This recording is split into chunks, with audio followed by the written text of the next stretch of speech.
everybody. I'm Nicole. I'm Lindsay. And I'm Sarah, and together we're the co-founders of Whale Tales, a living library of cetacean stories. Today, we had a very special guest join us to talk about some dolphins I don't believe we've talked about on the podcast yet. Indeed. So sit back and enjoy as we dive right in.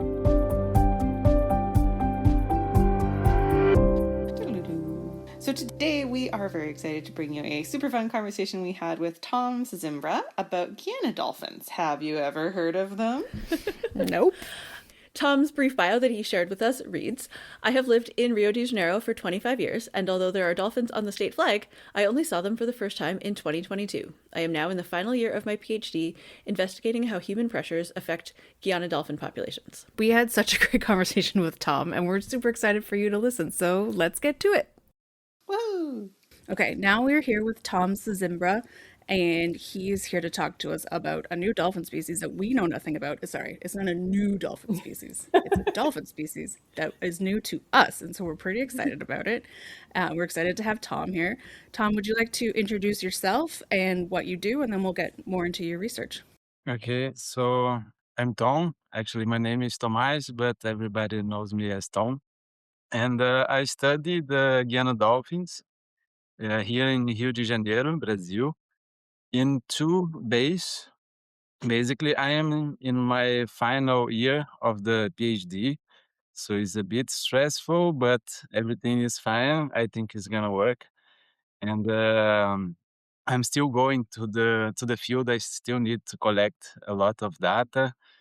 And I work in two bays. There is Sepetiba Bay and Ilha Grande Bays. Ilha Grande Bay that have two of the largest population of Guiana dolphin. Is around is something that I want to answer actually the size, but should be around 1,000, 1,000 and a half each bay. Wow. So it's a lot of animals.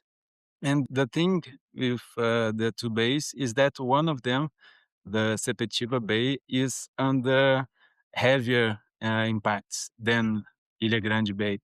So the main thing is to compare what happened to the dolphins when they are under so much stress. So this just to give a context, in the Sepetiba Bay from 2010, not exactly this year, but around, a lot of thing is going on. So the industrial poles, ports, and dredge channels, shipping routes, everything go even crazier than before. So we have now a shipyard for nuclear submarine, just to give it an ocean, and also deforestation of mangroves. So there's a really impacted area. Yeah. So one thing that I'm doing, my thesis is a bit ambitious, so I have a lot of objectives. One of them I already have published. That is the habitat suitability model for the two bays, and then overlapping with the stressor. And what we found is that around 90% is overlapped with the suitable areas. So most of the areas the dolphins can be, there are also stressors. So this is like a local scale, but also when you look in a global scale, they are also under threat of climate change, and especially in the north portion of the distribution, the prediction, even the most optimistic prediction, is they're gonna lose some of the areas. So basically, the good ones will be in the south. That is especially this one with the stressors. So it's a tricky situation, and what I'm trying to understand now is how they cope or they fail to cope with these stressors. So I want to check the demography, the social impacts, the health impacts. So there is a lot to do in the field. Yeah. And and not only in the field, but in the lab after, Yeah. with the photo identification I don't know if you have or who is listening have any experience with photo identification, but takes a long time to Mm-hmm. run all the images and do all the things. So yeah, so my research is basically this that I remember now. Wow, that's Very ambitious. that's a lot, but important, and it's nice when you have the two studies that are already set up in kind of a natural study environment with one that has an issue and one that has less issues. But still, that's a lot. But great job for doing it. Is there other people helping you? Yeah, Just sure. In every possible way. good. Nice. We have a lot of students that come with me on the field with their own projects. So Hmm. we have people working with birds, the relation of with birds, with cetaceans. Oh, A cool. lot of people doing interaction of mother and calf pairs, the synchrony, the social network of the Guiana Dolphins. So we gather everybody and the bioacoustics. I can't forget the bioacoustics, although I don't use it, but it's an important Still, one. yeah. Yeah, especially with the Yeah. stressors. That is amazing, and I have so many more questions. But let's start with the Guiana dolphin because we don't know anything about it. Like, how do you photo ID it? What kind of dolphin is it? What are their social networks? All of these kinds of things. Tell us about the dolphin. Okay, so yeah, let's start about the photo identification. That is basically through the dorsal fins. Okay. So the babies and the juveniles they don't have many marks, but the adults usually have some.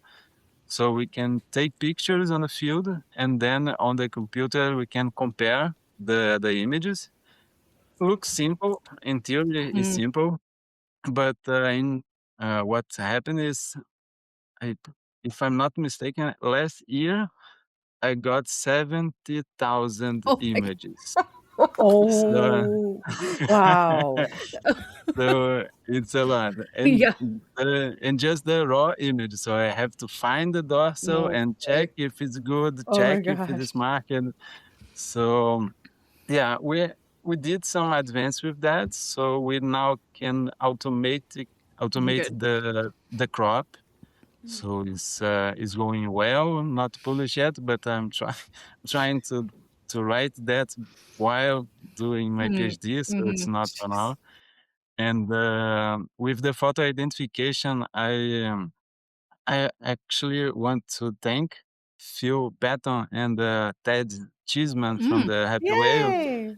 They are helping me a lot. I Great. met Nice. them in the biennial that was in Australia, Hmm. Hmm. and Right. they were excited to test the algorithm to Yeah. identify it with the Guiana Dolphins, and they are really saving my PhD. So thank you guys. Yeah, that's great. Oh, that's fantastic. Yay. Yay, Happy Whale. I feel like Yay, they've happy Yeah. probably whale. Yeah, saved a lot of people's A research. lot of people, a lot of time. yeah, Yeah. Yeah. yeah. My PhD looks possible now. It's Oh, Yes. not that's easy, fantastic. but possible. Yeah. Yeah. How many? Yeah. Oh, you already said 1,000 to 15. So that's quite a lot. So are you just kind of naming them? Do you have a catalog? Is there resites, or are you just trying to do just basic identification and get a more estimated, more Yeah. realistic number?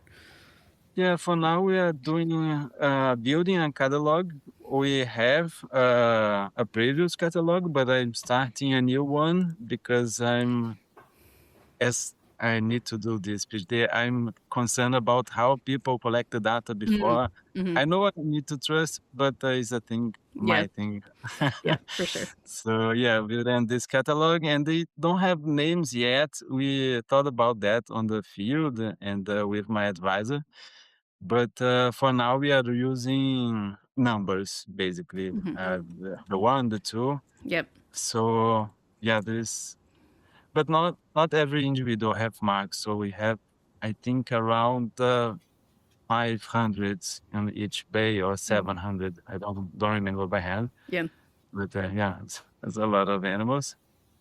And yeah, this is the part of the photo identification that is the basis for the demographics and the social and the health. We are starting to do now the photogrammetry. Is just learning that, so I Yeah. don't know much to talk, but it's pretty cool to fly with the drone. Yeah. I'm scared when I'm flying, so everything can happen to me and to the drone, so need to take care. Yeah, I I would be know that. very intimidated by that. Just how expensive they are. Yeah. I remember Yeah. somebody saying the paperwork for being able to fly the drone was like weighed more than the drone. So it's just like so much. Yeah, something like that. Yeah. Yeah.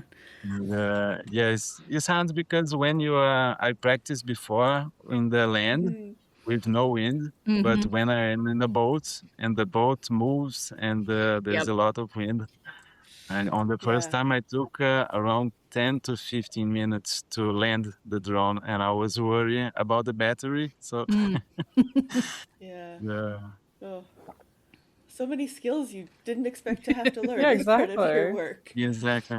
Yeah. And drive a That's car. I amazing. didn't know how to drive a car Mm. before Oh, the PhD. wow. But yeah, about the Guiana Dolphins themselves. They are small dolphins. Actually, they can take up to 2 meters, I guess. So they are really smaller than bottlenose dolphins. And they have, on the color, they are majorly gray, but with a pink belly. If you look on the internet, they're pretty cute. You don't usually see the pink belly because they don't show off a lot. Okay. But when they jump, on the rare occasions they jump, you can see the pink belly. And about the size, one thing that is interesting is they live especially in the coastal areas, the estuaries and bays. So the size facilitates a lot to hunt the fishes on the sand benches and rocky places. So it's could be considered as an adaptation somehow. And the social part, they have fission fusion type of sociality. So it's pretty crazy when you're in the field and you're following a group of, say, 15 individuals, and then they come more individuals, and you're okay. Now we have 50, Oh. and they split up, and okay, now I have 10. So it's a bit confusing actually to define what is a group when you are in the field, because when they come back, you don't know if it's the same or Same. it's Yeah. another one.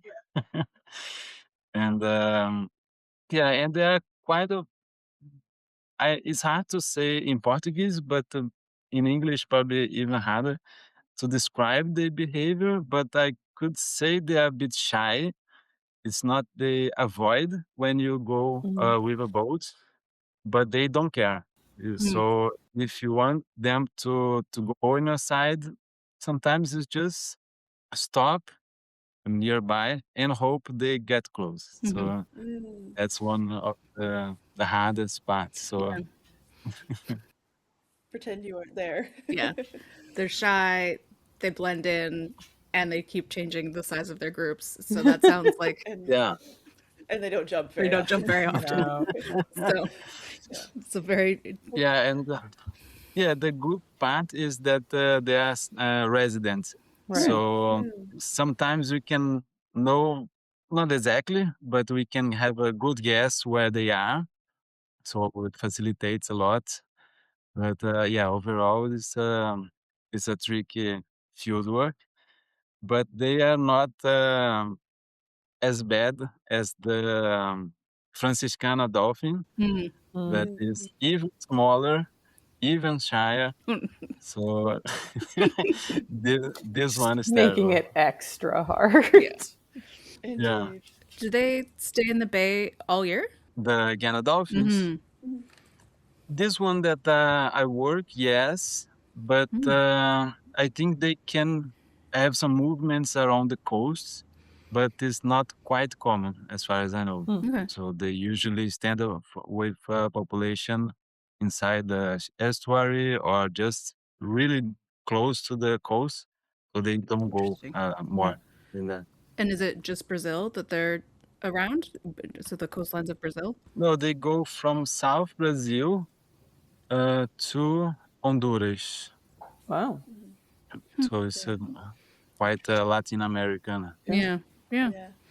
But yeah, always Always quite close. close to shore, Mhm. right? Yeah. Interesting. That's great. Obviously, you have a huge sort of span of things that you're trying to learn about these dolphins and the types of work that you're doing in your PhD and offshoots of your PhD. What would you say is sort of just like your favorite thing about getting the chance to see them?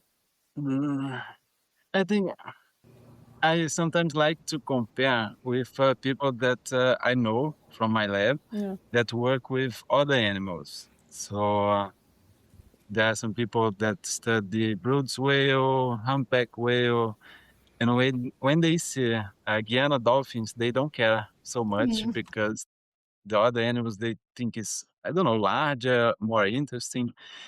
And the fieldwork with Guiana dolphins is quite calm, so you don't have to rush. If you rush, it's worse. Yeah. So just take it easy. And this is one thing that I like about this kind of fieldwork.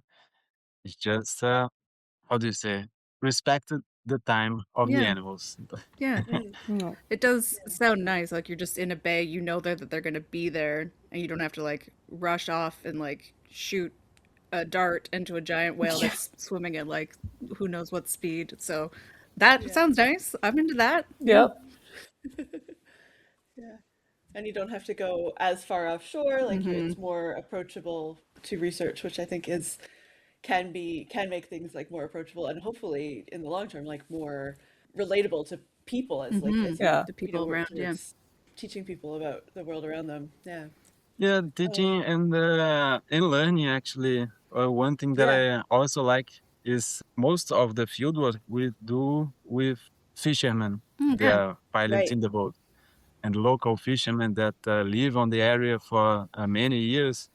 So Yeah. there is one guy, Roberto. It's amazing to go in the field with him because he is born in the Sepetiba Bay. So he see again a dolphins Yeah. much easier than I do. Mm-hmm. So Mm-hmm. Right. sometimes he Yeah. see and I don't see it. And okay, I'm bringing you there. Yeah. Yeah. And like, yeah, how great to learn from people's like deep local expertise. Mm-hmm. I think Oh, that's such absolutely. a great way to build relationships and Yeah. like yeah, like you said, learn from these people who have all this knowledge that they probably didn't even know that they had until, you know, somebody came asking about it. Yeah. That's amazing. Is there any other like I mean, we'll do the fun flipper fact in a bit, but before we sort of switch a bit into more about how you got into research, I just wondered if there's any other like important information that you think that we should share with our listeners about Guiana dolphins. Yeah, there is one thing, but I think will be on the fun flipper facts. Okay. Yeah. Okay, We'll have a sounds good good. tease. Yeah. Okay. Okay. So, especially when we have early career researchers, I think our listeners are always really interested about how people get into doing like a PhD about Guiana dolphins. Like, do you want to share a little bit about how your sort of journey into your research? Yeah, sure. This can be one of two things. It can be disappointing or exciting, depends on the people.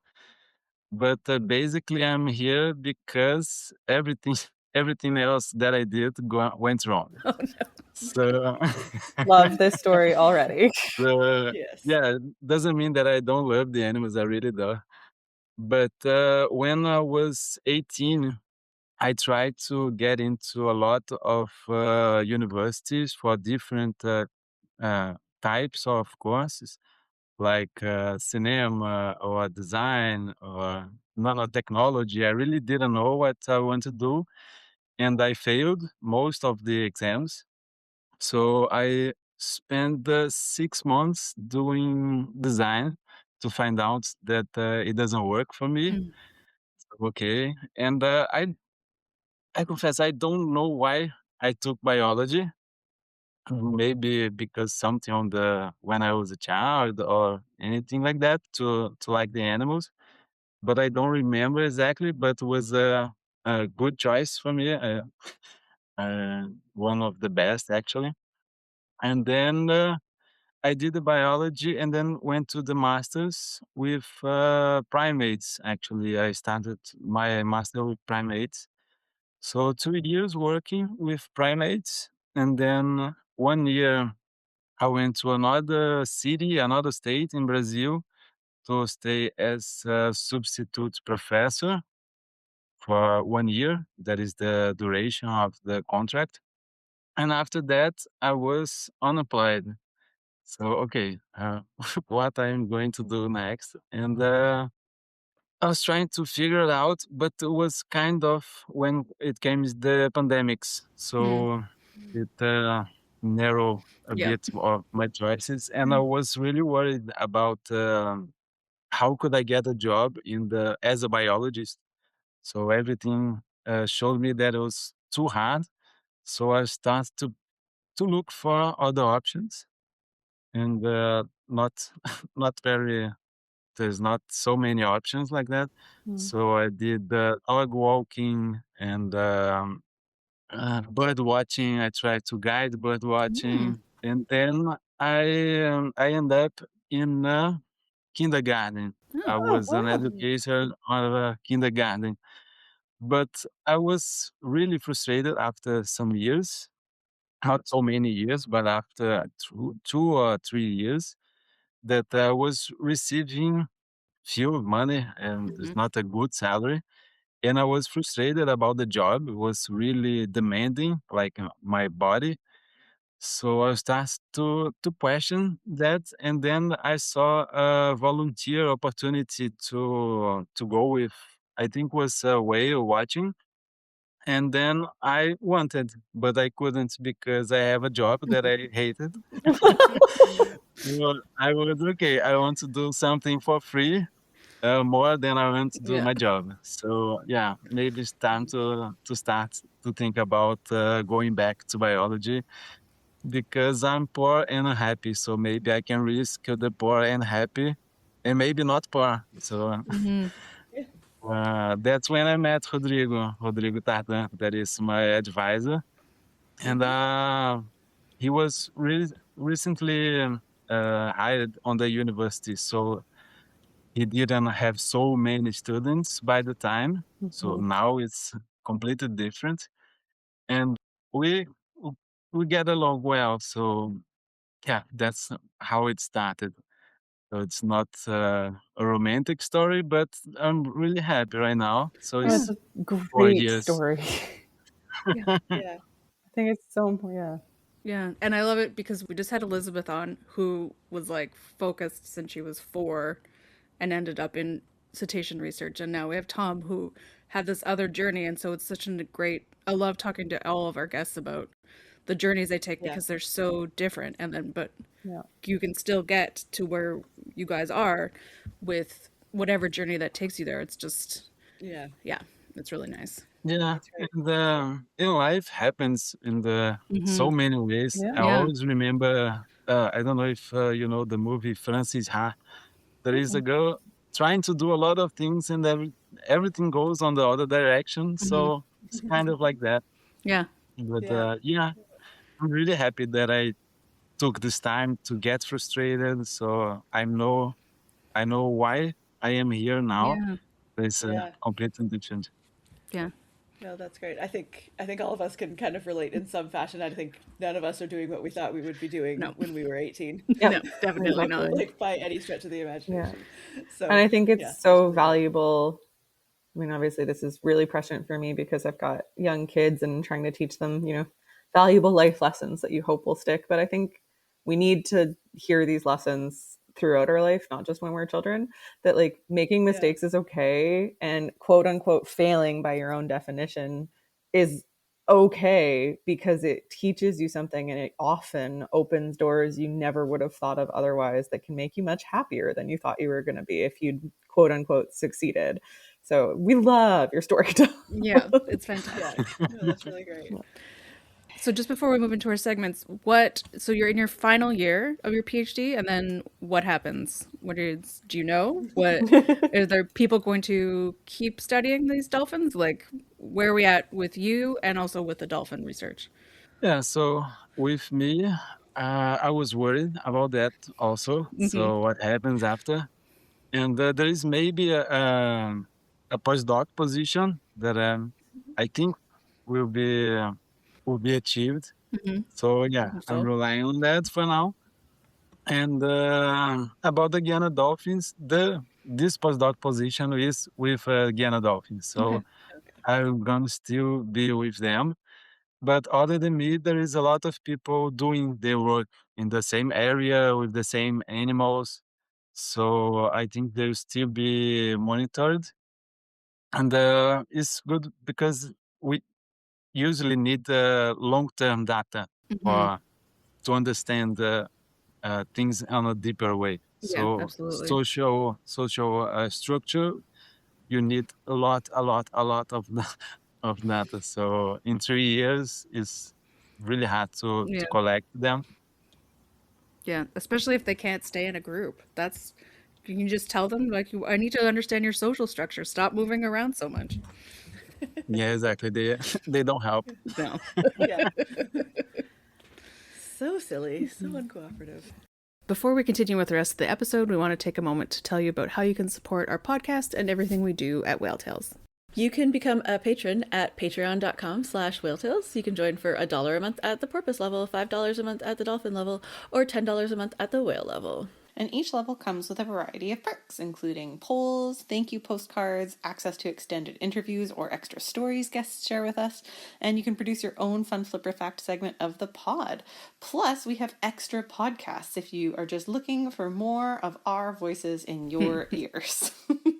So for our whale level patrons, we do once every other month podcast called Whale Tales Watches, where we watch a thing and then we discuss it, and it vaguely has to do with marine biology, and we tear it apart for its biological accuracy or, more often, inaccuracies. And ooh, my, this month's Whale Tales Watches is a show I had never watched before, but that my two co-hosts here had the joy of experiencing, and I'm oh so grateful to them for bringing it into my life. If you are a Joshua Jackson fan, that episode is for you. Yeah. Plus, this month we have an extra whale tale from Tom. Not that Tom, but from other Tom, from Whalewise. You know them. He spoke to me about the last few months in Iceland doing their long-term study on humpbacks. Some days in November and December seeing over 60 humpbacks a day. Wow. And also it being so windy that they have to hold each other up, but they wouldn't leave because there were 60 humpbacks. Would you leave? Anyway. No. You can listen to that story on our Patreon at the $1 a month level and up. Oh, thank you so much to all of our patrons. You are amazing, and we're so grateful for all of your support. And if you aren't able to support us financially, that is okay. We still love that you listen, and there are lots of other things you can do to help us out. You can leave us a rating and review on your podcast platform of choice, principally Apple Podcasts or Spotify, but whatever floats your boat. And that will help other people find us, and you can then talk to them about us, especially if they're people that you tell about us. I mean, your ratings might not be people that you tell, but maybe they are. But you could also just tell your other cetacean or science or podcast loving or pacey loving friends about us so they can listen too. You can also follow us on social media at whaletales_org. Plus, we would love if you can send us any feedback you've got so that we can keep making the podcast even better. Woohoo! Okay, are we ready to move on to everyone's favorite segment? Yep, I'm ready. All right. Tom, this is your song for today. Fun flipper fact, fun flipper fact. We hope that Tom will share a flipper fact with us. Yeah, I got one thing that I learned recently. I didn't know that for long, but Guiana dolphins, they have passive electroreception. So it is they can feel electric fields, something like that. Is first discovered I- for dolphins, of course, but I think for mammals other than platypus and echidna. So they feel they have some, I would say, crypts, hairless vibrissal Mm. crypts. I I write it down because I wouldn't remember the name. Yeah. They have hairless vibrissal crypts on their nose, so they can feel electrical fields. There's even more, quite the same, but a bit more sensitive than the platypus. So they can Wow. feel the movement of the fishes. So it's really used for adaptation when you live in estuaries, for Yeah. example, Hmm. because you have a lot of organic matter and the vision is not the best thing Hmm. to develop. So it's quite complementary with the bioacoustics. Wow. That's That's really very cool. cool. I had no idea. Yeah, That it's is such so a cool. weird grouping of two marsupials and then these dolphins. It's very strange. Yup. Convergent evolution. Our favorite. Indeed. Oh, that's a really good one. I like that one. Thank Yeah. you. Okay, Mind blown. now we're going to move into our whale tail section. So we are super excited to learn about these dolphins, but also to hear more about them. So if you have a story about any kind of species, I don't want to put you on the spot to say a Guiana dolphin story, but we would love to hear any stories, especially because you mentioned in your bio you hadn't seen a dolphin until about 3 years, 4 years ago. Yeah. So we would love to hear any cetacean encounter you've had. Yeah, before my PhD, the only cetacean that I have seen before was a humpback whale Oh. and, in a whale watching tour in Hmm. Australia. But I just saw a fluke for 2 seconds Yeah. and then got sick. So not the, not the best one. But I think I was trying to remember some of the stories. I have two or three that I really like. Yeah. One of them is so yeah, basically the first citation that I saw was after the PhD, so 3 years ago, and then I started to see a lot. And one of them is the blue whale that I was in on a ship, a really small ship Oh my gosh. that I was working, and we are offshore, and the weather was terrible. Mm. So I was lying on the bed, hoping that I would be alive. And, I'm very familiar with that feeling. Yes. Yeah. and it was a small ship. It was, I think, 25 meters. So the captain got in the room saying that there is a whale larger than the ship, Hmm. and oh no, it's a blue whale, and I have to go, but I'm terrible. But okay, I go. So I went upstairs, and a lot of movements there, and it Oh. was even worse. But I saw the blue whale, really exciting. Yeah. That's amazing. There Yeah. was no chance to miss that because it Hmm. doesn't end. It really doesn't end. Yeah. Keeps Yeah. going. Just forever. Ooh. Whale for days. Yeah. Oh, that's really great. Before we wrap up our conversation, we always like to try to leave our listeners with something they can do or they can support to help whales and dolphins in the world around them or the oceans where these animals live. So in particular for Guiana dolphins, do you have any like calls to action or steps people could take to help support these animals in their natural environment? I think maybe it's more general actually, but Guiana dolphins would benefit a lot. That Excellent. is for people to study and to be informed, and especially when it comes to politics and voting, because most of the problems they are large scale. It's not like a one person Hmm. problem. So everything goes to infrastructure, to pollution. So if you don't study, you don't know what happened. You don't know how the decisions are made. So your decision and the decision of the people you need to decide something. So I think the best thing we can do is to study and to be informed to take the best decisions we can. Yeah, absolutely. And I love that one because it's something everyone can do and you don't have to be anywhere near the water to do Yeah. it. And it helps all marine life and all other kinds of life. So The it's a world. great one. It'll also help. Yeah. Yeah, and to listen to the others and talk to other people and to like in an open way. Yeah. So there's a lot of conflicts on the same local place Yeah. that people are saying the same thing, but they are uh, arguing and they Yeah. don't understand each other. Yeah, absolutely. Well, thank you so That's really much great. for joining us today, Tom, and sharing all of your stories. I'm actually quite terrible at remembering the sort of like grammatical rules of this, but I'm going to attempt to say obrigada. Yeah, Is it that's because correct. I have female pronouns? Do I use obrigada and not obrigado? Yeah, there's the Either or. same. Obrigada. Yeah, obrigada is usually woman and obrigado usually men, Okay. but there's not Portuguese is not. You can make some mistakes and everybody is okay with that. Excellent. Perfect. Love that. That's Great. very different than my French teachers had for me. Yes. Is there anything that we didn't ask you that you wanted to talk about? Anything else that you've thought of that you want to share before we head out?